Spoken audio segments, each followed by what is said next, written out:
Selon la Fondation allemande contre la faim dans le monde, le vol de terre, également appelé land grabbing, se poursuit sans relâche. Il est désormais dominé par l'économie financière professionnelle qui agit de manière cachée et presque invisible. Selon eux, les sols sont plus rentables que les champs aurifères. C'est surtout au Brésil, en Afrique, en Asie du Sud-Est et en Europe de l'Est que se cachent les banques foncières du monde.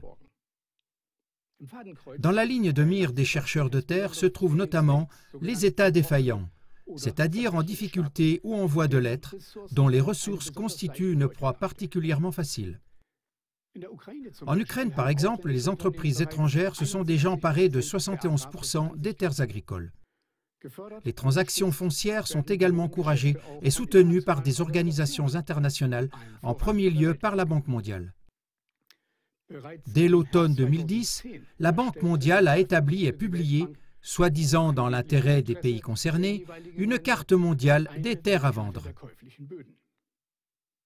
En réalité, cette carte est un guide pour tous ceux qui sont à la recherche de nouvelles terres rentables.